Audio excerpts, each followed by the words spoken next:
Sur le débat d'opinion, nouvelle émission, ça me fait plaisir de vous retrouver, ça sera tous les jeudis sur Vox TV avec le premier invité, notre David Corsero, notre député. Bonjour. Bonjour, vous allez bien? Très bien, et vous? Merci pour l'invitation. Ça va très bien, merci David.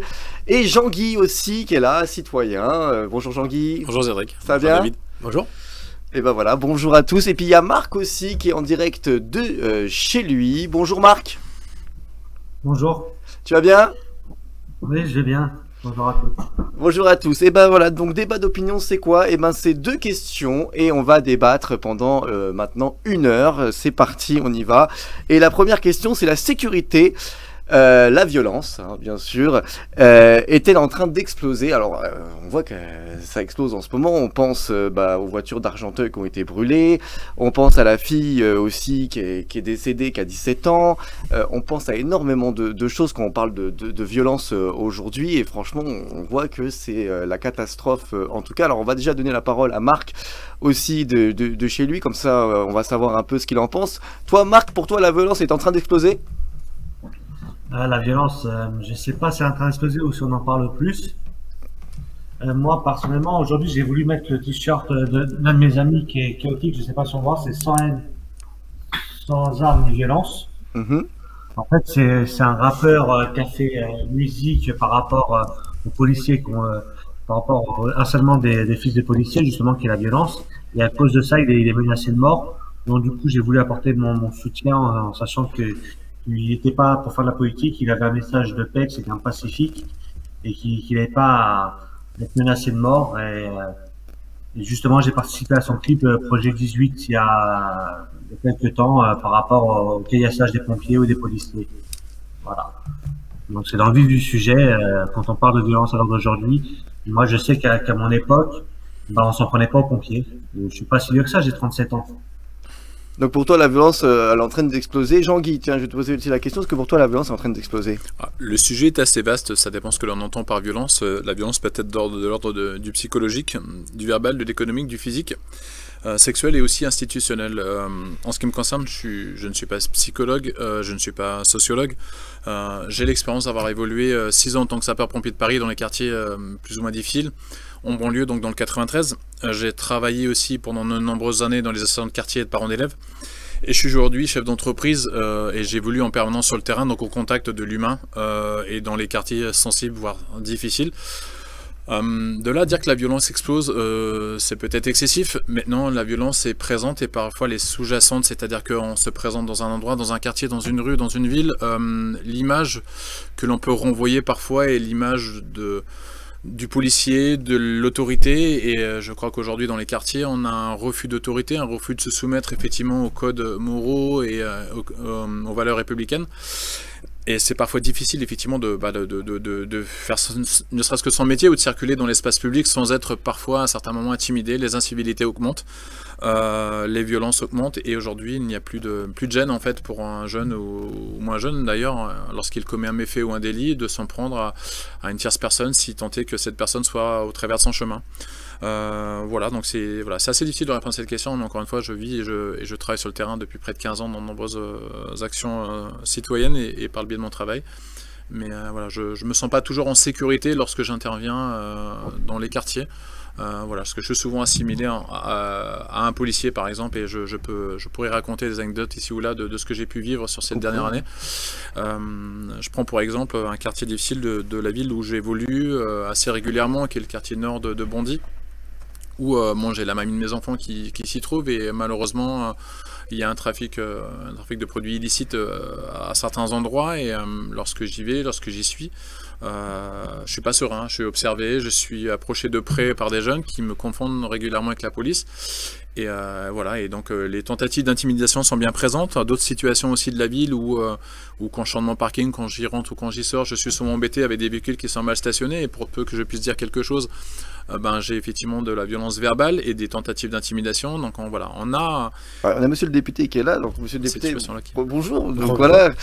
Vous entendez Jean-Guy, vous entendez Marc, deux citoyens qui vous interpellent aussi sur la sécurité. Qu'est-ce que vous leur répondez? Alors déjà je vais dire bonjour à Marc et je pense que la réponse de Marc, il a tout à fait raison quand il dit qu'il y a plusieurs sortes de violences. Aujourd'hui on a la violence des rues, qui a toujours existé, je pense. On a une nouvelle violence qui est la violence contre la police, mais je pense que c'est plus contre l'uniforme, et je pense que Marc l'a bien résumé en prenant l'exemple du sapeur-pompier qui est reconnu comme une profession d'État, mais c'est plus dans ce sens-là. Mais aussi, on a la violence des réseaux sociaux, qui sont 3 points différents, et c'est là aujourd'hui où on a ce panache qui fait aujourd'hui qu'on a l'impression qu'il y a plus de violence. Mais quand on regarde les chiffres, aujourd'hui, on a une violence qui est quotidienne, sauf qu'aujourd'hui, on a un autre vecteur qui vient accentuer cette impression de violence, c'est qu'on a les médias aussi, qui jouent un rôle essentiel, parce que ils accentuent tout de suite. On médiatrise trop ? C'est pas qu'on médiatrise trop, c'est qu'aujourd'hui, si on prend l'exemple d'il y a peut-être 15 ans, il fallait ouvrir les pages d'un grand journal national ou local pour se rendre compte des faits de violence. Aujourd'hui, on appuie sur sa télécommande et on a des chaînes en continu qui font régulièrement acte de nouvelles violences. Et donc, il y a aussi ce sentiment-là qui existe. Mais quand on parle de sentiment de violence, il faut regarder aussi le sentiment qu'on peut avoir vis-à-vis de la violence et vis-à-vis de la justice. Parce que ce qui compte, c'est aujourd'hui, effectivement, quelque chose qui a vraiment fait changer les choses, c'est que aujourd'hui, quand on rentre dans un quartier, très souvent dans ces quartiers où il y a de la violence, c'est parce qu'il y a du trafic de drogue. Et c'est le fait que ce trafic de drogue soit perturbé par la présence policière qui fait monter de la violence. Et c'est aussi ça. Oui, mais on voit des coups de couteau. On a encore eu un coup de couteau cette semaine. On en oui, deux.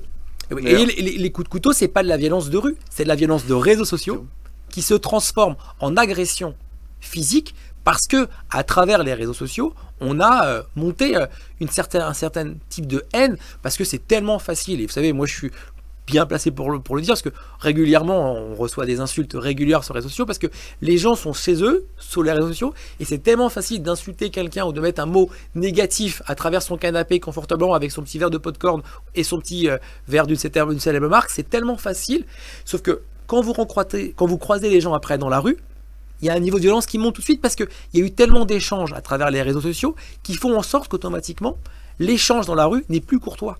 Et c'est ça la violence qui a changé. Quand vous parlez de cette jeune fille, ou on pourrait parler aussi de cette jeune fille qui a été persécutée sur les réseaux sociaux, qui s'est suicidée malheureusement sur Argenteuil. C'est ça, là, il y a un niveau de violence qui a totalement changé.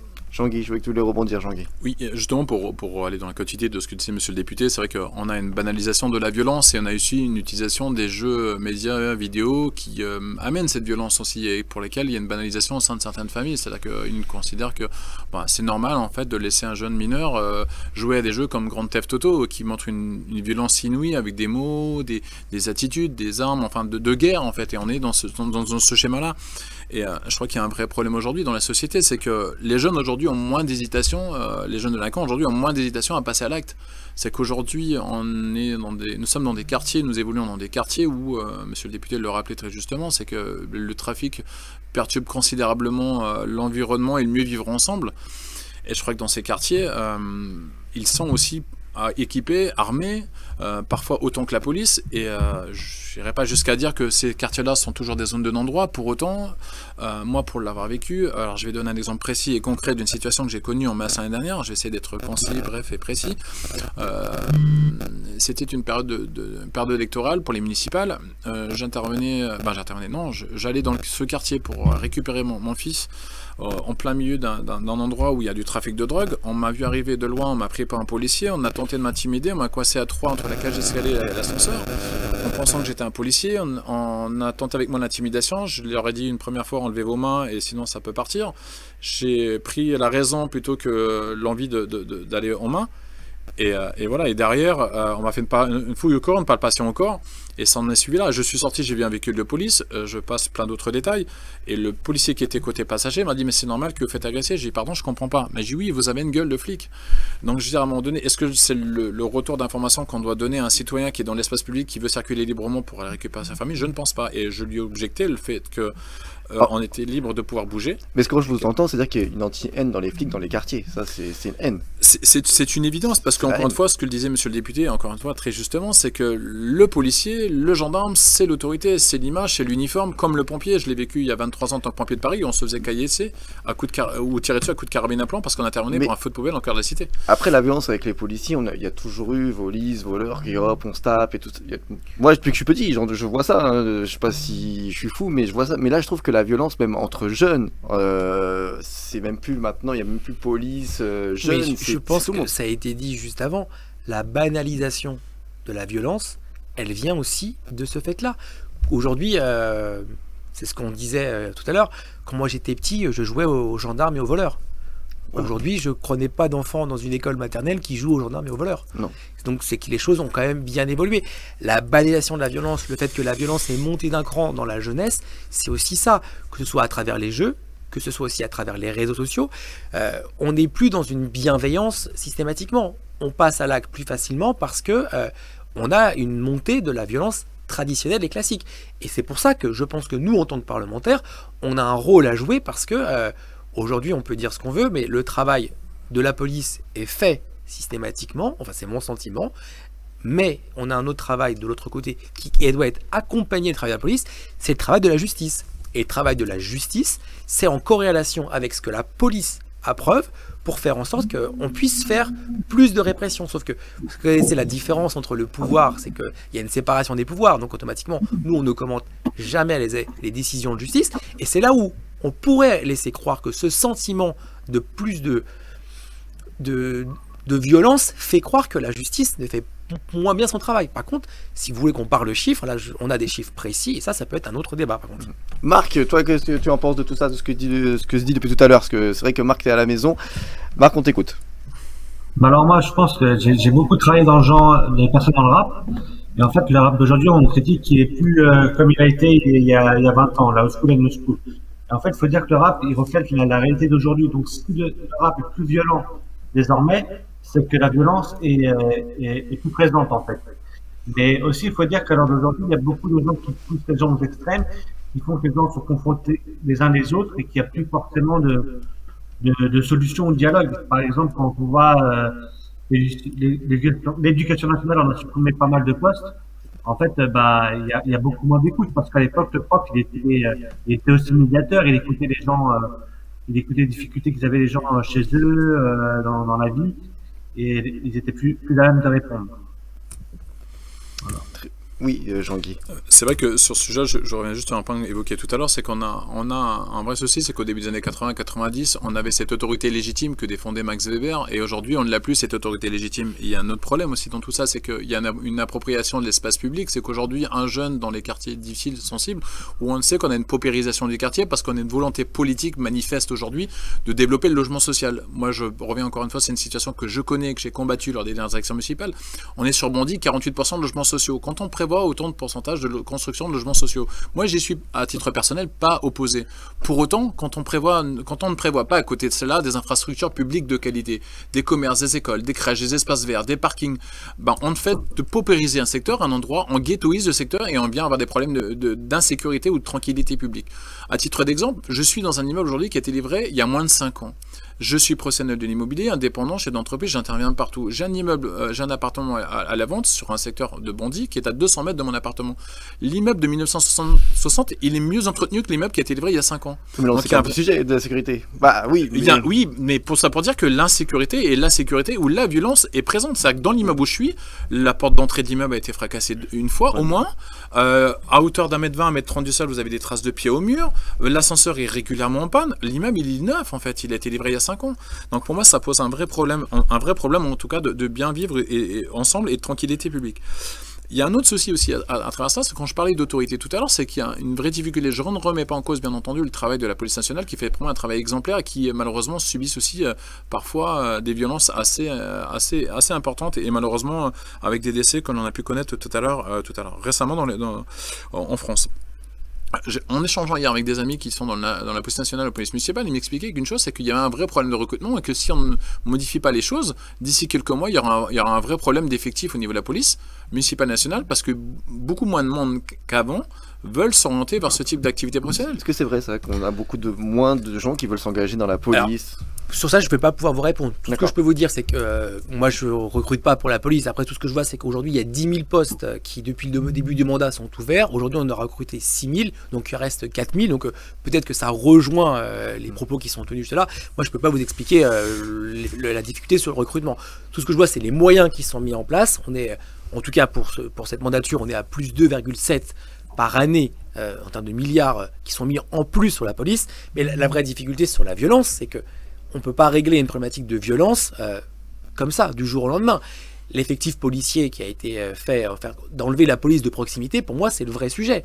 La police de proximité, c'était une police qui était connue. D'ailleurs, autour de la table, je pense qu'on pourrait tous se dire qu'on a été habitués dès que notre première génération à avoir un premier approche de la police, parce qu'avant, c'était la police municipale qui faisait traverser les enfants, qui créait le premier lien. Aujourd'hui, cette police-là n'existe plus, puisqu'on a créé une autre forme de police, qui est une police municipale, qui est totalement différente, mais qui n'est pas une police de proximité, qui est une police où gens circulent dans la rue, verbalisent, font régner une première partie d'ordre. Mais on n'a plus cette police de proximité qui permettait d'avoir le contact proche du citoyen, de savoir ce qui pouvait s'y passer, d'avoir un premier pas dans les quartiers pour se dire bah là on est bien, mais surtout quelque chose qui a changé énormément, c'est que quand on est petit et qu'on fréquente régulièrement des gens de police au bord de l'école et qu'on grandit, on se dit attention, si je fais une connerie, je le connais, il me connaît. Et on a ce sentiment-là qui a totalement disparu, puisqu'aujourd'hui, on voit bien que dans le recrutement en local ou au national, on a cette fameuse loi qui vient renforcer les choses et qui était très attendue. Aujourd'hui, les effectifs de police nationale vont avoir enfin accès au fichier national. C'était une grosse demande. Et là, c'est fait, c'est en cours, c'est voté, on attend le retour du Sénat, mais c'est quand même un premier pas pour se dire que on donne autant de moyens à la police municipale qu'à la police nationale.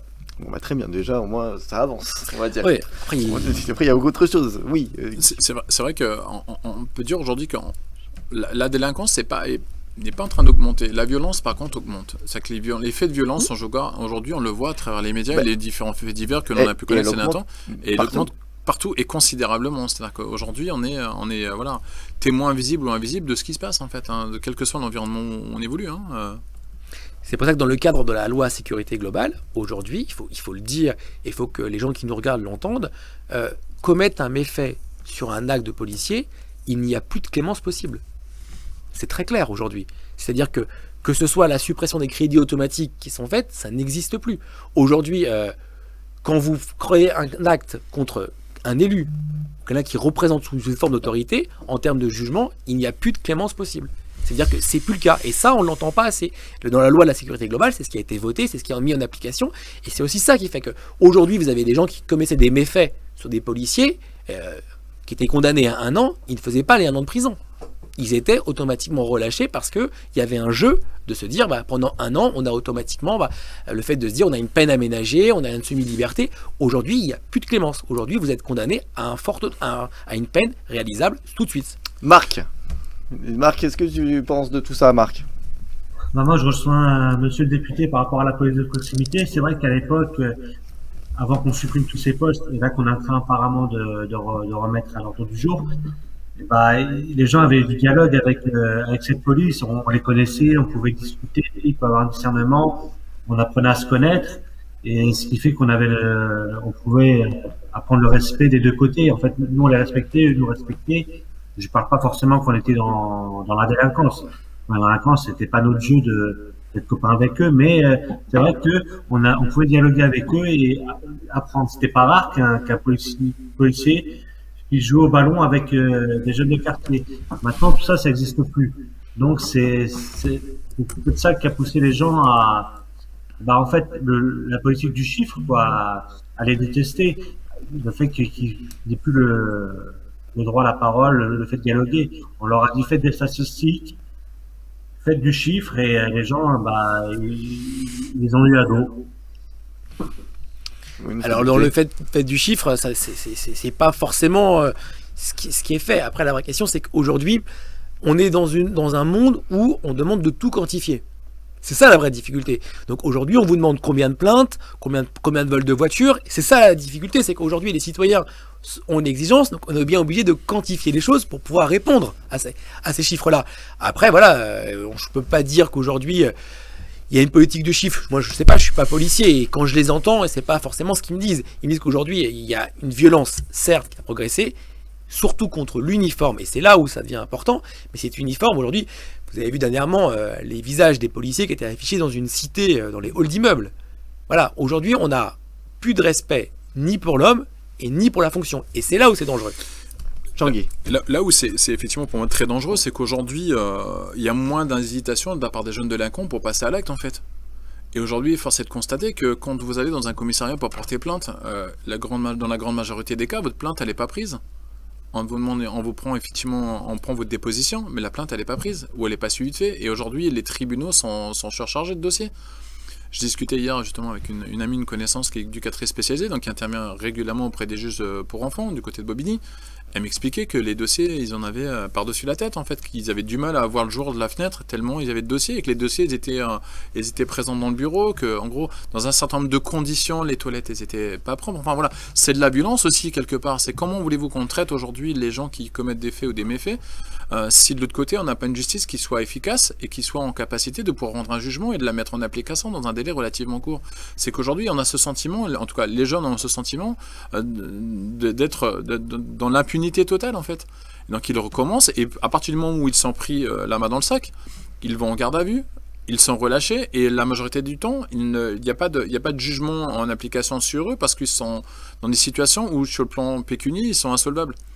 Donc je veux dire, aujourd'hui c'est un peu le chat qui se mord la queue, c'est à dire que très clairement moi j'entends tout ça, je considère juste qu'une chose, c'est que le mieux vivre ensemble il est là quand il y a de l'autorité, quand il y a un respect de l'uniforme, quand il y a effectivement des décisions qui sont prises à l'échelle locale pour s'occuper de notre jeunesse aujourd'hui, qui est une jeunesse qui est pour moi dans certains environnements, certains secteurs de la Seine-Saint-Denis, qui est le département le plus jeune et le plus pauvre de France, mais dans lequel on a une richesse culturelle, artistique, sportive. Quand on prend le temps d'écouter les jeunes, de les accompagner sur leur projet de vie, on peut les amener à réussir de belles choses, et surtout leur donner envie de revenir dans les quartiers, pour donner envie à celles et ceux qui n'ont pas eu la chance d'en faire autant, de pouvoir s'en sortir. La seule façon aujourd'hui de s'en sortir et de réussir dans la vie, c'est de ne pas avoir peur de sortir de sa zone de confort, pas avoir peur de se lever tôt le matin, de faire parfois des sacrifices en bossant du lundi, dimanche et parfois jour férié, et c'est comme ça qu'on arrive à s'en sortir. Monsieur le député. C'est pour ça qu'il y a quelques temps, je ne sais pas si vous avez entendu cette proposition de loi qui proposait aujourd'hui de condamner plus fermement les parents des mineurs délinquants. Donc la faute aussi à la parents. Exactement. Et donc l'éducation. Oui, mais sauf que les parents n'ont pas, pardonnez-moi monsieur le député, sauf que les parents n'ont pas toujours à supporter les. Vas-y. Sauf que les parents n'ont pas toujours à supporter le comportement de leurs enfants. C'est qu'à un moment donné, passer un âge, entièrement d'accord avec vous. La responsabilité aussi pénale doit être engagée à partir du moment où, et je donne encore une fois un exemple récent, et bref là-dessus, j'étais en commission de discipline il y a 2-3 jours sur un établissement qui est un collège de la ville où vivent mes enfants, dans le 93, donc une ville de 43 000 habitants, où un des gamins de 3e a été pris la main dans le sac avec un taser. Donc il l'a pris, selon lui, dans la cage d'escalier. On sent que c'était un petit peu bobard ce qu'il nous racontait, mais bref, lors de ses explications comme ça de discipline, il a été pris la main dans le sac en cours de récréation où il y a eu un arc électrique, ça a provoqué un bruit effectivement assez important. Le surveillant l'a vu, de lui-même il est parti le redonner au surveillant. Sauf qu'à un moment donné, il aurait pu se prendre lui-même un coup d'arc électrique, ou comme on met un au camarade d'à côté. Donc aujourd'hui, ça devient banal en fait. Ça devient banal. Et c'est une arme de catégorie D, il me semble. Et je crois qu'aujourd'hui, il y a une banalisation de la violence, il y a une banalisation aussi du fait de pouvoir disposer d'une arme assez facilement, avec la capacité ou pas de pouvoir l'acquérir par le biais des réseaux sociaux et par le biais d'Internet. Et je crois qu'on doit être vigilant et attentif là-dessus, parce que des faits divers, malheureusement, il y en a eu, il est possible qu'il y en ait encore, parce qu'on n'est pas suffisamment attentif à ce qui peut se passer, et on n'intervient pas non plus dans ces quartiers-là comme on devrait le faire avec des éducateurs spécialisés ou en tout cas des acteurs sociaux. C'est pour ça que je vais juste finir mon propos sur ce que j'ai commencé tout à l'heure à dire. Cette proposition de loi, elle donne le ton sur le fait où est la responsabilité des parents à ce moment-là. Alors, très clairement, aujourd'hui, quand on a 14 ans, à 21h, on n'est pas dans la rue. On est chez soi. Vous voyez, sur la violence, on peut voir la responsabilité de chacun, la responsabilité civile des parents. Et c'est là où ça devient intéressant. Cette proposition de loi, elle ne viendra pas, elle viendra pas dans l'hémicycle, parce qu'elle a été retoquée. Mais ce qui est intéressant, c'est quand on regarde qui sont les signataires de cette proposition-là, que des élus du Rassemblement national. Et c'est là où ça devient intéressant, c'est qu'aujourd'hui, il faut savoir que toute cette violence, elle nourrit souvent les extrêmes. Et c'est les extrêmes qui s'emparent et qui en font quelque chose de dramatique. Et surtout qu'on est à un an des élections, donc c'est pour ça qu'on se lave les mains. Oui, mais c'est une responsabilité collective. Vous savez, aujourd'hui, la violence, c'est une responsabilité collective. Vous êtes 4 avec Marc, je ne sais pas si Marc a des enfants, mais on a tous des enfants autour de cette table, et on doit tous être conscients que nos enfants, notre avenir, elle dépend aussi d'eux, que c'est l'avenir de demain de la France, et c'est aussi dans ce sens-là que nos enfants, ils doivent se nourrir de certaines expériences, mais à 21h, ils doivent être chez nous, ils ne doivent pas être dans la rue. Et ça, on ne le dit pas assez. Et je pense que c'est aussi un vrai problème qu'on a tous de responsabilité, parce que la violence, elle commence à monter, et qu'aujourd'hui, nos enfants, ils ont autre chose à faire que être à 21h dans la rue. Ils doivent être chez nous, en famille. Et je pense que excusez-moi, j'ai un petit problème de la voix, la crise sanitaire qui est là, elle a montré l'importance de la famille. Elle a montré l'importance de la valeur familiale. Et je pense qu'aujourd'hui, on arrive malheureusement dans le fait de se dire que la famille est importante, mais au sein de la famille, on ne parle plus assez parce que les enfants aujourd'hui sont sur les réseaux sociaux, sont sur les jeux vidéo, et la vraie difficulté, c'est qu'on a aussi des familles monoparentales qui ont totalement explosé. Et ça, c'est aussi un fait que, en termes de violence, les enfants sont un petit peu délaissés.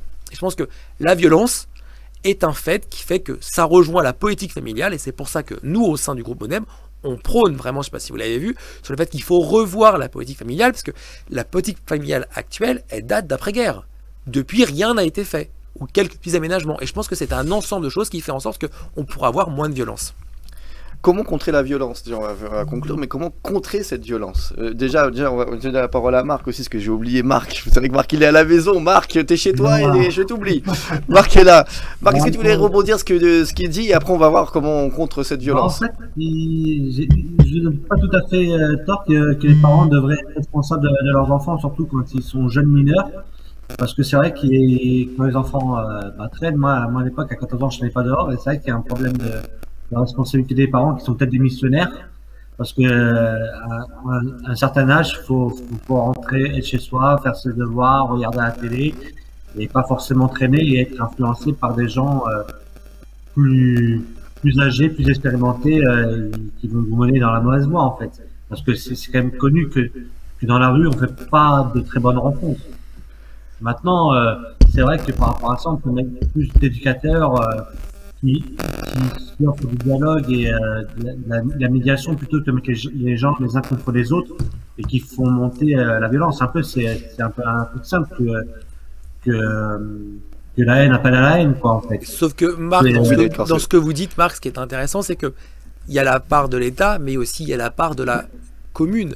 On rappelle que les éducateurs, ils sont souvent, c'est une volonté communale, c'est une volonté du maire. C'est le maire qui accompagne la politique de la ville, qui fait dans sa ville. Et c'est là où aujourd'hui l'État met des moyens et chaque maire a la responsabilité de piocher dans ses moyens de ce qui lui est proposé. Et c'est un accompagnement global. Et c'est pour ça que revoir la politique familiale aurait un véritable enjeu. Et je pense que j'espère que les prochains candidats à l'élection présidentielle s'empareront du sujet, parce que revoir la politique familiale remettrait peut-être entre le département, la région, l'État et les communes, un autre dispositif en place pour essayer de faire changer les choses et faire en sorte qu'il y ait une vraie responsabilité commune et pas une confusion du genre sur ce sujet-là en tout cas. On va conclure. Comment contrer la violence? On va donner tous chacun son avis. Comment la contrer cette violence? On va commencer par Jean-Guy. Vas-y Jean-Guy, comment on contre cette violence? On peut contrer cette violence de différentes façons. Moi je regrette aujourd'hui qu'on ait abandonné l'idée du service militaire par exemple. Aujourd'hui, le CNU qui est un peu dans l'équivalence, mais c'est pas la même chose. Oui, on est vraiment sur des dispositifs totalement différents et moi qui ai connu effectivement une paire d'encadrement militaire, en tout cas, ça a l'honneur et ça a au moins l'honnêteté de pouvoir imposer un certain nombre de règles et de façon de se conduire face à une société qui aujourd'hui est grandissante. Je pense que sur les 15-20 dernières, on a subi d'importantes mutations sociales et sociétales. Monsieur le député le rappelait tout à l'heure qu'on a une force qui est très présente et qui est insidieuse, c'est la force des réseaux sociaux, qui d'une violence inouïe face à des publics parfois qui sont démunis, fragiles.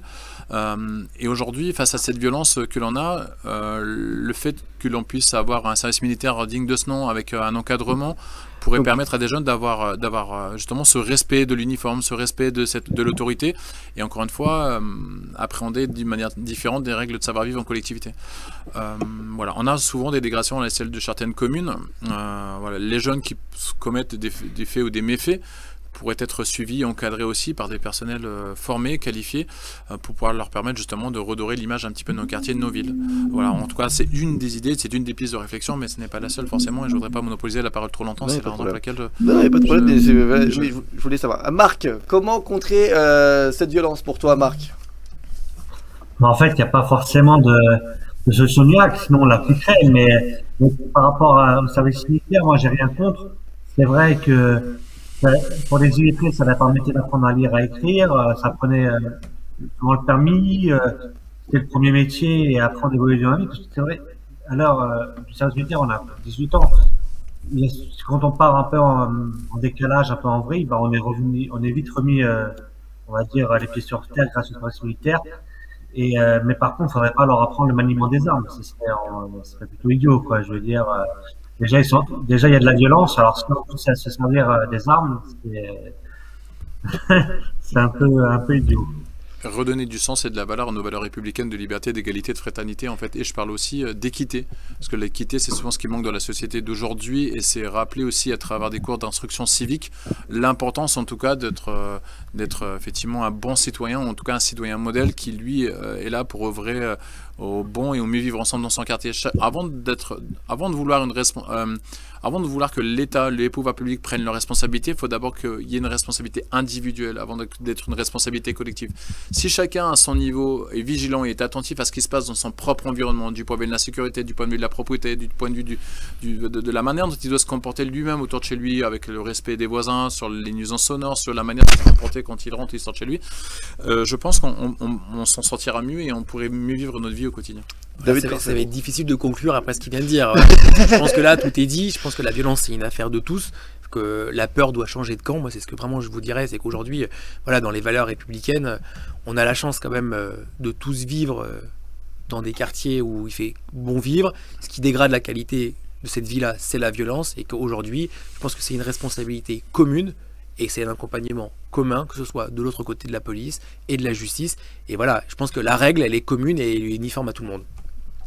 Bon bah très bien, on va essayer de contrer cette violence, en tout cas on va essayer de voir comment ça va avancer tout ça, et merci encore à vous d'être là pour continuer. On va continuer sur le deuxième débat.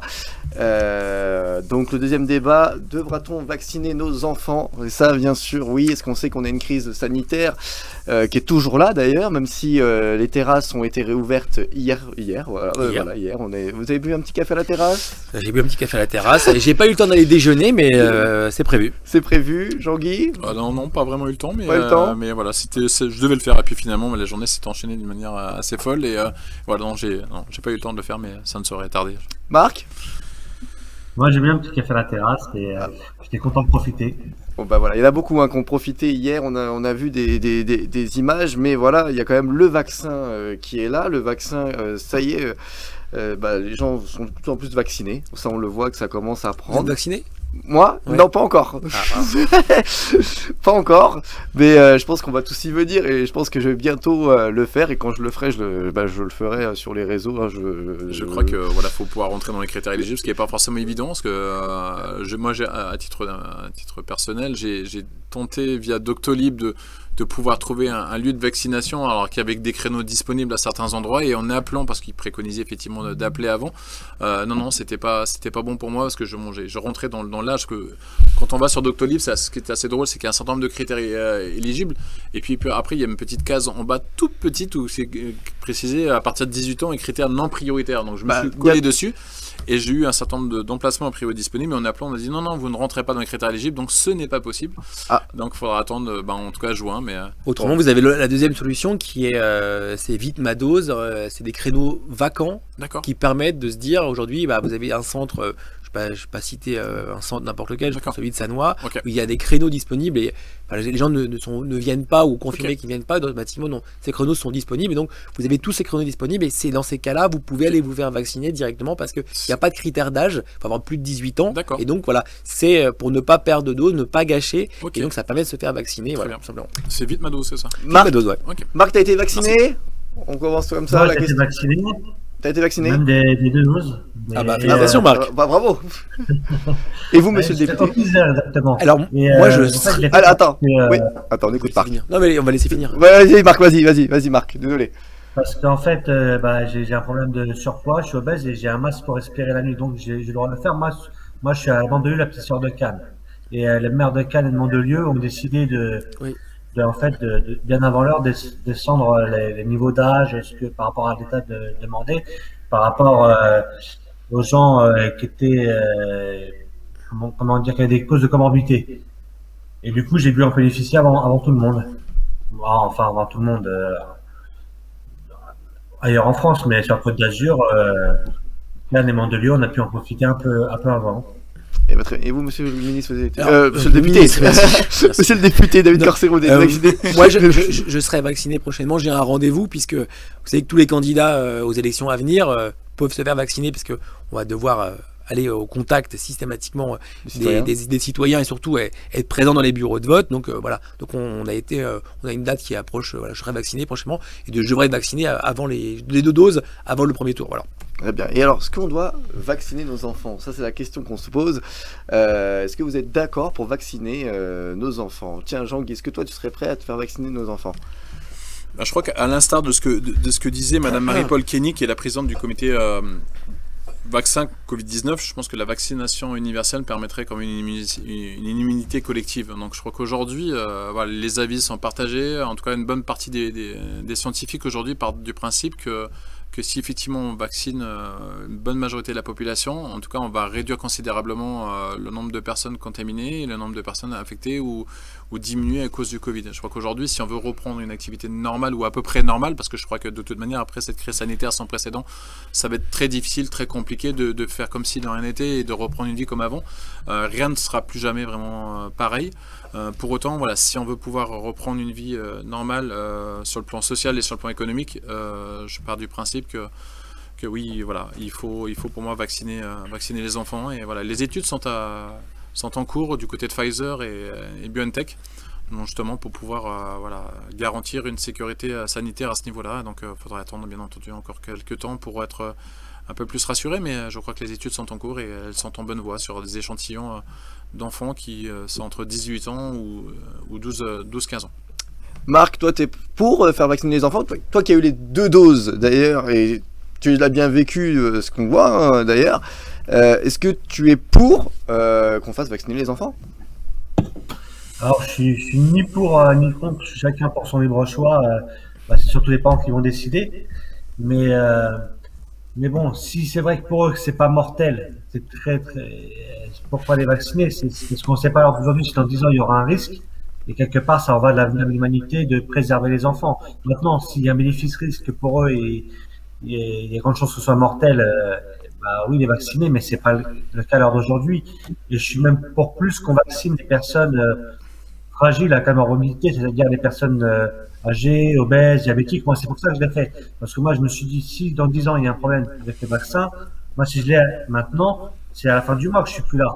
Donc, en ce cas-là, je réfléchissais pas. Mais pour les enfants, c'est quand même l'avenir de l'humanité. S'il y a un problème dans 10 ans et que tout le monde est vacciné, qu'est-ce qu'on devient? Monsieur le député, vous?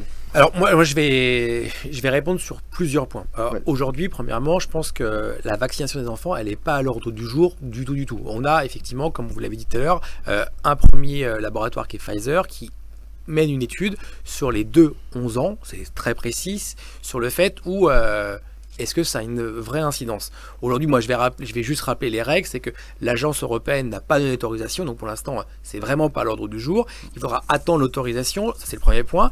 Il faudra voir quel type de vaccin, parce que c'est ça la vraie question aujourd'hui, et surtout, quelle efficacité ça peut avoir.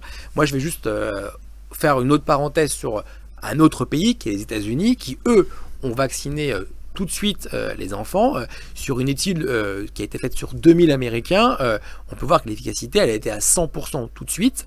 Après, voilà, on voit que le Canada suit cette même logique. On peut voir aussi que Israël n'a pas du tout puis cette logique-là, parce qu'aujourd'hui, les enfants ne sont pas vaccinés, en Israël non plus. Donc, il va falloir voir aussi quelle est la logique qui va être faite européenne, puisqu'on est dans une logique de vaccination européenne et mondiale.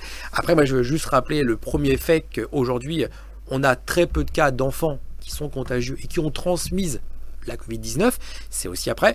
Moi, je donnerai mon avis personnel de père de famille. Voilà, aujourd'hui, moi, je suis pas scientifique. J'attendrai d'avoir des avis des spécialistes pour pouvoir nous dire s'il faut le faire ou pas le faire.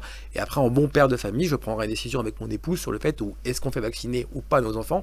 Je pense que c'est une liberté qui appartient à chacun. Par contre, on est tous d'accord pour dire que sans la vaccination, nous ne pourrons pas nous en sortir.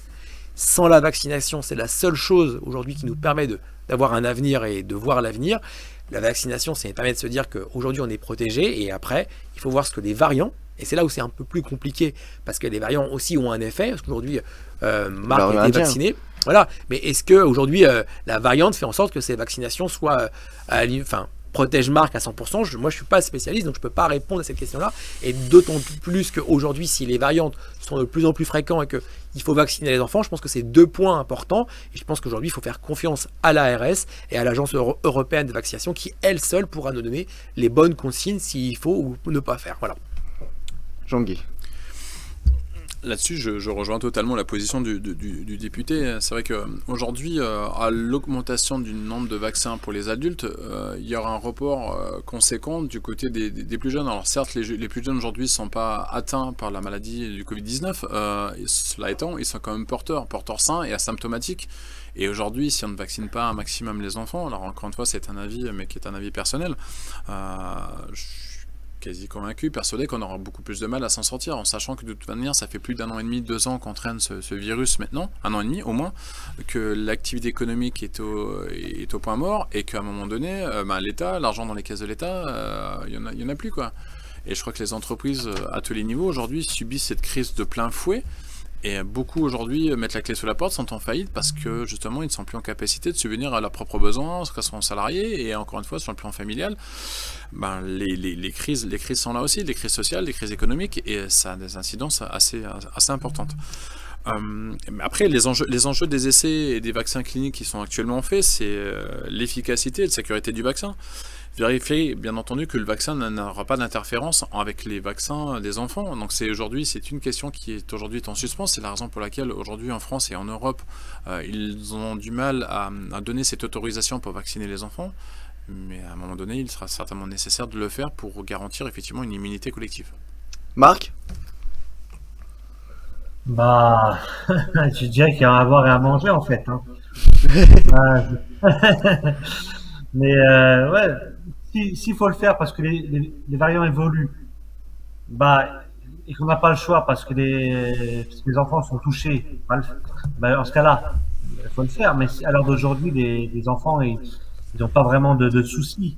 Et j'ai pu comprendre qu'il fallait 60% de la population pour pouvoir atteindre une immunité collective. Donc, on peut peut-être épargner les enfants à l'heure d'aujourd'hui.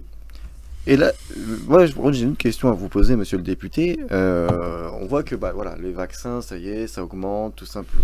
On voit que tout ça, on voit que tout le monde se fait vacciner en ce moment, même les enfants pas encore, mais on voit que ça prend. Mais là, qu'on ouvre les terrasses, moi j'ai vu les images hier, on voit tout le monde en terrasse, sans masque, c'est vrai, parce qu'on boit un petit café, on boit un coca, on est tous sans masque. Est-ce qu'on se dit, parce que vous parlez beaucoup des variants depuis tout à l'heure, est-ce qu'on se dit, oulala, faut faire attention, on voit que, on est là, on boit notre café, on est là sans masque et tout ça, est-ce qu'on n'a pas peur que l'épidémie remonte aussi vite, sachant que tous les Français ne sont pas encore vaccinés? Alors, dans votre analyse, ce qu'il faut voir, c'est sur la pertinence, sur le fait, aujourd'hui, on ne vous dit pas qu'il faut arrêter les gestes barrières. On vous dit bien, et c'est ce qui est recommandé, que vous enlevez votre masque uniquement pour manger, mais à table, quand vous discutez avec la personne avec qui vous êtes, vous devez maintenir votre masque.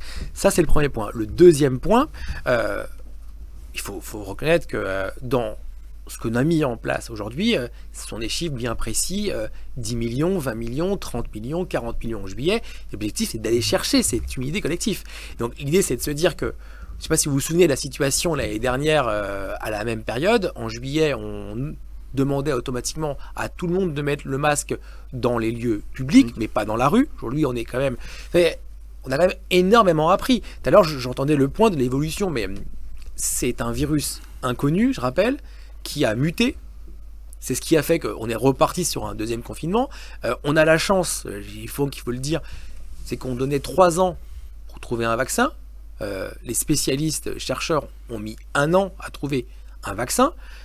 Aujourd'hui, il faut juste se rendre compte que la chance qu'on peut avoir, c'est que on est peut-être à 2 doigts d'être à la fin d'une sortie de crise, mais surtout, chaque geste est important pour tout le monde parce que ça va avoir une importance sur ce qui va se passer en septembre-octobre. Et ça, faut pas l'oublier. C'est qu'aujourd'hui, on doit continuer à vacciner. Et c'est pour ça qu'on demande aux gens de continuer à se vacciner. On demande aux gens de continuer les gestes barrières. Et surtout, on déconfine à un autre rythme de ce qui s'est passé l'été dernier. Oui. Et c'est là, non mais justement, ça a aussi une importance. Quand on dit aux gens, on ouvre le cinéma, mais qu'on ouvre avec une petite jauge, quand on dit on ouvre les terrasses d'abord, c'est que faut comprendre quand même, ça fait quand même 15 mois qu'on est tous en privation de liberté.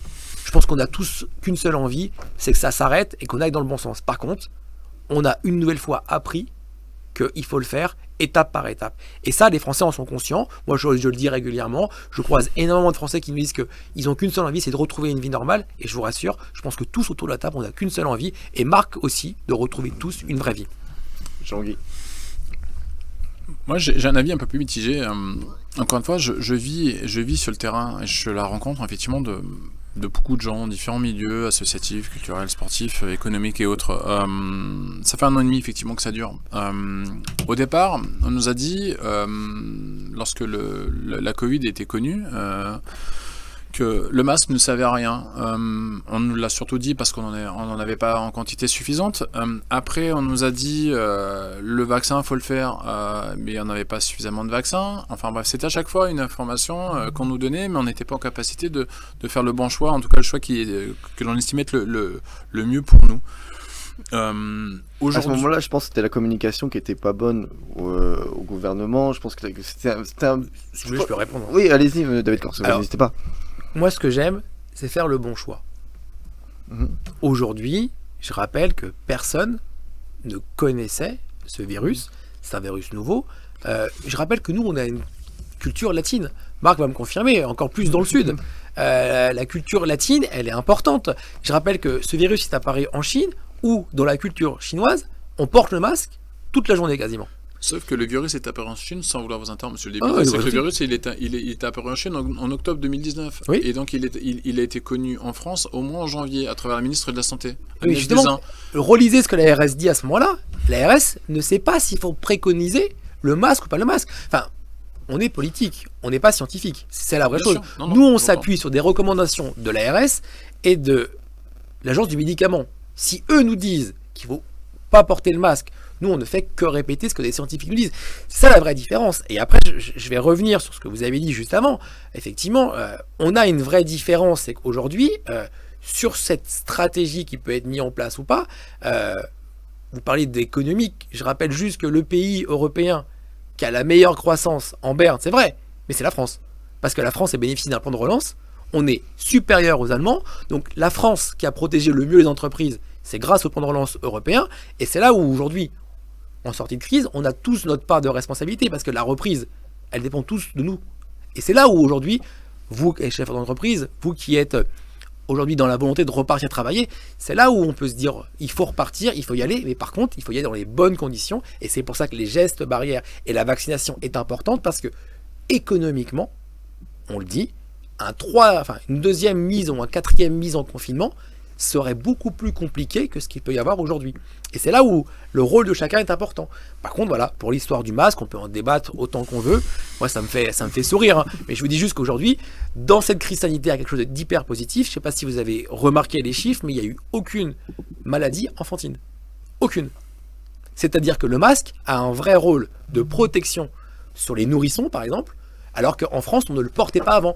Dans tout ce qui est maladie enfantine, rubéole, petite maladie des enfants qui naissent, aucun n'a été contaminé quasiment parce que les adultes avaient des masques. Donc je pense que le masque va devenir quelque chose de très important dans les années qui suivent. Je pense que ça, moi, en tout cas, je recommanderais que ce soit obligatoire à la maternité, juste pour protéger les nourrissons. Et c'est là où c'est intéressant. Il faut apprendre de ce qui s'est passé de la crise pour faire quelque chose de différent. Moi, je pense personnellement que le masque, il va durer mais des années. On verra toujours des gens, même quand ce sera plus obligatoire, on verra toujours des gens avec des masques dans les métros, dans les trains. Vous avez bien ceux qui sont toujours malades et qui pensent qu'ils sont toujours malades. Je pense que pour eux, ça va être très compliqué de l'enlever. Enfin, après, il y a des milieux où, dans le milieu médical, le masque, il est monnaie courante. Le gel est monnaie courante, voilà. Je pense qu'il y a certaines habitudes qui sont là, qui vont perdurer, c'est sûr. Marc, toi, qu'est-ce que tu en penses de tout ça? Moi, je pense que c'est vrai qu'en Chine, ils ont la culture du masque. Ça fait des années qu'ils le portent pour tout, pour rien. Parce que je sais, parce que ma belle-sœur est chinoise. Et moi, j'étais à Paris 13e justement à ce moment-là, quand on l'a annoncé en France, et on n'arrivait pas à trouver de masque. Et eux voulaient juste le porter, pas forcément pour se protéger, mais pour pas être victime du racisme, on va dire, chinois, pour la peur des gens qu'ils avaient vis-à-vis d'eux dans la rue, et ils avaient peur de se faire agresser, donc ils voulaient porter un masque pour être tranquille. Et après, c'est vrai que dans la culture dans le sud, bah, même les hommes, quand ils disent bonjour, ils s'embrassent. Après, c'est vrai que si on respectait les gestes barrières qui ont été réclamés depuis le début, il y a peut-être eu moins de contamination. On voit bien qu'il y a les anti-vaccins, les anti-masques, des complotistes. Moi, je pense pas que ce virus a été inventé pour nous embêter, hein. Et c'est vrai que beaucoup de gens veulent des mesures pour lutter contre le coronavirus, mais d'eux-mêmes ne le font pas. C'est-à-dire que le soir, ils se rejoignent, plein de petites triches comme ça, qui est pas très importante. Moi, j'ai suivi les consignes parce que je savais que si je l'avais, il y avait grande chance que j'y passe. Et je l'ai pas attrapé. Pourtant, j'ai une vie un peu sociale. J'ai bu peut-être le café debout dehors, mais je l'ai bu. Je me suis baladé quand j'ai pu. Et j'ai parlé à des amis avec le mètre de distance. Et aucun de mes potes, quoi, mes amis, l'ont attrapé.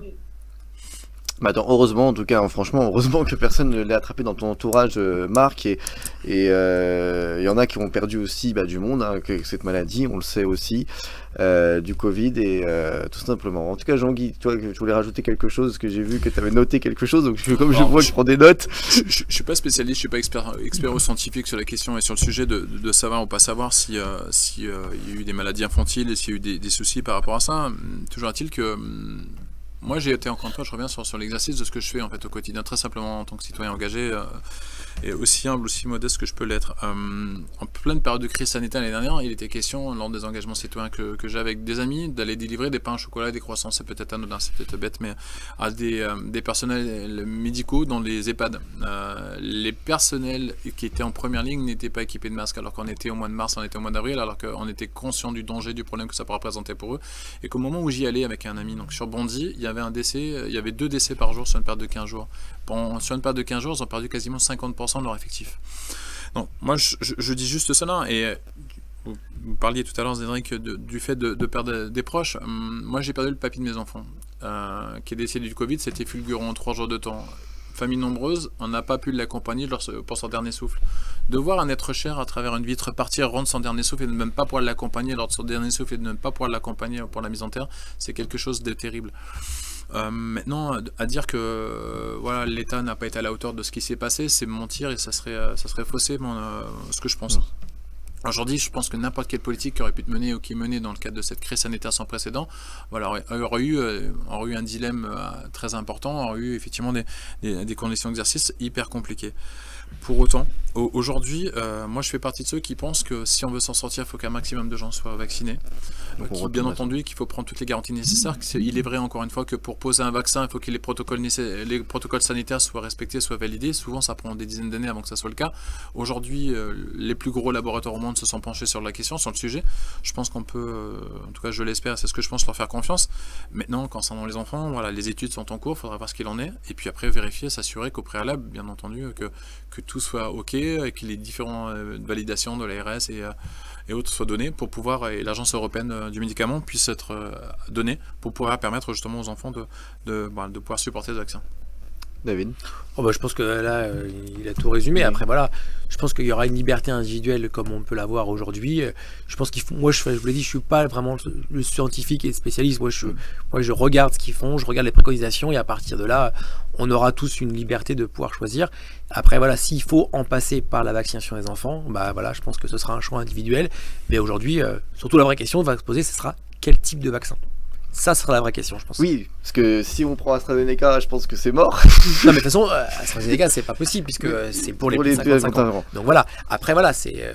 on est plutôt sur le Moderna et le Pfizer, je crois. Exactement, et d'où la question, parce que tout à l'heure, j'entendais aussi la question qui était posée sur le fait qu'on a eu des vaccins très tard. Mais je rappelle juste que sans l'Europe, on n'aurait pas eu de vaccin du tout. Et ça, c'est la vraie question. S'il n'y avait pas eu l'Europe, il n'y avait pas de vaccin du tout qui arrivait. Effectivement, quand on dit qu'aujourd'hui en France, on fabrique des vaccins, c'est vrai, c'est qu'aujourd'hui on fabrique pour tout le monde. Cette chaîne, elle est quand même quelque chose d'extraordinaire dans cet élan de se dire, c'est que l'Europe pouvait décrier comme on voulait, mais aujourd'hui l'Europe a quand même permis à la France d'être protégée, puisque malheureusement en France on n'a pas réussi à trouver le vaccin, c'est la vérité. Même si aujourd'hui on est en cours. Laboratoire français, mais la France elle commence à, c'est ce que j'ai vu. Hein, fin décembre. Fin décembre. Oui, mais voilà. Mais c'est vrai que c'est au ralenti. Mais bon après, après c'est les recherches, c'est tout ça, mais on a été moins vite. Il faut quand même rappeler que aujourd'hui, les premières doses qui ont été données, ça a été fabriqué par des pays européens qui sont venus apporter des vaccins en France. Il faut quand même pas avoir honte de le dire, c'est que aujourd'hui c'est normal que la France elle mette à disposition des chaînes elles mettent des chaînes, exactement, elles mettent des chaînes où les Anglais ont gardé tous leurs vaccins, c'est ce qu'on pourrait vous dire aussi. C'est exact le cas. Elles mettent des chaînes de production à disposition pour fabriquer plus, et qu'aujourd'hui, si la France arrive à trouver un vaccin, il faut voir si ce vaccin sera compatible pour les enfants. Je pense que c'est en plus du Made in France qui sera certainement peut-être mieux accueilli pour certaines familles, en tout cas. Voilà, je pense qu'il faut prendre le temps de faire les choses, et on a pu voir qu'en tout cas, quelle que soit la période de la crise sanitaire, que ce soit le premier ou le deuxième confinement, on s'est adapté. Le troisième, on était décrié parce qu'on n'arrêtait pas de nous dire que avoir un couvre-feu à 19h, ça servait à rien aux visiteurs, alors qu'on l'a prouvé, puisque tous les autres pays ne l'ont pas fait, ils ont reconfiné plus vite. Je pense que, vous savez, la vraie difficulté, c'est de trouver les bonnes mesures qui soient acceptables partout. Aujourd'hui, ce que moi je souhaite, c'est qu'on retrouve une vie normale rapide, et surtout qu'on lève cet état d'urgence qui nous permet à tous de retrouver une vraie vie le plus vite possible. Bah, déjà, ça, c'est le 9 juin, déjà, hein. C'est bien ça. Pas l'état d'urgence. L'état d'urgence, c'est fin septembre. Fin septembre. Le 9 juin, c'est la réouverture classique, voilà. Mais l'état d'urgence, c'est ce qui permet d'avoir la privation de liberté, c'est ce qui permet surtout de dire qu'il faut faire valider au Parlement le fait d'avoir des restrictions individuelles. Et voilà. Et pour pouvoir perdre ces restrictions, il faut que l'état d'urgence s'arrête. Mais ça, on verra après l'évolution de l'été. Exactement. C'est pour ça que cette période est très importante, parce que l'été, on sait très bien que le virus circule moins. C'est propice au fait que les gens peuvent se faire vacciner plus vite.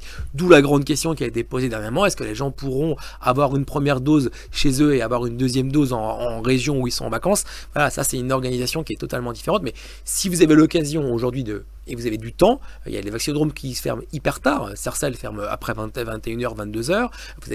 Vous avez aussi à Franconville un vaccinodrome drive qui existe sur le Val d'Oise. Donc c'est aussi important de se dire que vous avez plusieurs possibilités pour vous faire vacciner. Prenez rendez-vous, allez-y et faites en sorte d'être vacciné le plus tôt possible, parce que c'est collectivement qu'on s'en sortira. Pour conclure, Marc, sur l'histoire des vaccins et sur la vaccination, tout ce que tu as entendu, si tu veux faire un petit résumé, vas-y Marc. Bah en fait, moi je suis plus pour que les gens de personnes faibles se fassent vacciner, et c'est vrai qu'il faut attendre l'immunité collective, au moins les 60%, que l'économie redémarre, parce que on va peut-être pas mourir du coronavirus, mais à un moment on va mourir de faim. Et moi en fait je travaille dans la culture, et en fait la culture a redémarré parce qu'on n'est pas resté tous inactifs. Je veux dire que les écrivains, ils ont écrit un livre. Moi par exemple j'ai écrit un livre, ça s'appelle Lecture sur l'imaginaire, je sais pas si on le voit à l'antenne. Bon, je vais vous montrer. Et après, il y a aussi les réalisateurs et scénaristes, ils ont écrit des films, et les rappeurs, les chanteurs ont écrit des albums. Donc en fait, il y a tout pour démarrer, parce que personne n'est resté inactif. Ceux qui ont créé des livres, ceux qui ont créé des scénarios, ceux qui ont créé des musiques, ceux qui ont monté des pièces de théâtre, les metteurs en scène. Et en fait, aider les gens à redémarrer aussitôt.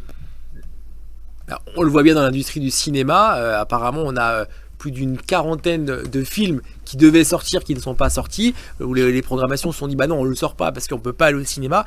Il y a un embouteillage de films, et je pense que voilà, c'est aussi ça, le fait de se dire de retrouver une vie normale va faire en sorte que économiquement, et c'est là où on a tous notre part de responsabilité, aujourd'hui retrouver les terrasses, c'est refaire marcher les cafés, refaire marcher l'économique. Moi j'entends régulièrement les chefs d'entreprise qui me disent moi j'ai pas besoin d'être subventionné, j'ai besoin juste de retrouver une vie pour travailler normalement et gagner mon argent par le fruit de mon travail.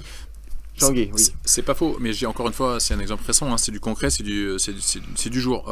Il y a 2 heures avant d'arriver au studio, j'ai discuté avec une connaissance qui est producteur-réalisateur, qui fait du court-métrage, court et long-métrage. Il m'expliquait une problématique qui est simple à comprendre, c'est qu'aujourd'hui, avec la crise sanitaire, il n'y a plus d'argent dans les caisses, ou en tout cas, il y en a de moins en moins. Et aujourd'hui, lorsqu'il est question de lancer un court-métrage ou de faire appel à des dons ou des subventions pour pouvoir produire son court-métrage, il a des difficultés financières pour pouvoir obtenir effectivement les financements nécessaires. Et aujourd'hui, ce que vous dites très justement, monsieur le député, c'est que il y a un afflux massif de personnes qui veulent lancer ou sortir son album, son album effectivement de musique, rap ou autre, ou son livre, ou son film, ou son court-métrage, et il y a une vraie et réelle difficulté pour obtenir les financements nécessaires. Mais moi je pense qu'on pourrait faire un autre débat sur la culture après, et sur les discothèques, sur tout ça, on pourra refaire un autre débat là-dessus. Parce que on est chaud, vous savez. C'est vrai, vous êtes très chaud en discothèque. Ah oui, vous savez qu'on est... On ira ensemble. Alors. Non, mais on a défendu le fait qu'il fallait avoir un programme de réouverture avec un calendrier précis, puisque les discothèques sont fermées depuis mars 2019. Et plus le premier confinement, donc c'est fou. Mais on pourra refaire un débat comme ça sur la culture et tout ça, on pourrait rouvrir en tout cas. Mais en tout cas, pour le vaccin, un truc pour conclure, Jean-Guy. Pour le vaccin, encore une fois, ça doit d'abord être comme la sécurité finalement. Au fond, ça doit d'abord être une responsabilité individuelle avant d'être une responsabilité collective. Chacun doit être garant, en tout cas, de ce qu'il veut être le mieux pour sa propre famille, ses enfants. Mais c'est une discussion au sein de la famille, au sein du couple, concernant le fait de pouvoir vacciner ou pas vacciner ses enfants. Et puis, je suis assez d'accord avec Marc et ce qu'il disait tout à l'heure, c'est que je pense que oui, il faut aller de plus en plus et augmenter le nombre de vaccins possibles pour les personnes fragiles, les personnes à même de pouvoir être protégées face à effectivement à des problèmes de santé, une maladie diverses et variées. Et je crois qu'effectivement, plus on sera nombreux à être vaccinés, plus on sera immunisé à être face à la maladie et on pourra reprendre, ou en tout cas essayer de reprendre une vie à peu près normale.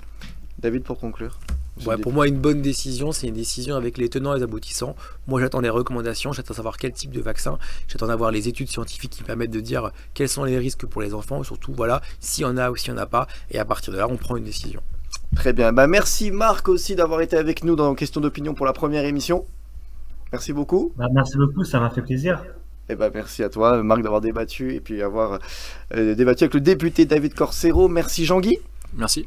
Merci beaucoup pour cette première et merci monsieur le député pour la première question d'opinion. Et longue vie à vous en tout cas, merci pour l'invitation. Merci, puis j'espère que vous reviendrez avec grand plaisir. Je vais juste de m'inviter moi. Pas de problème. Je voulais remercier à tous les téléspectateurs de Vox TV, merci de nous avoir suivis et on se retrouve très bientôt sur Vox. Ciao.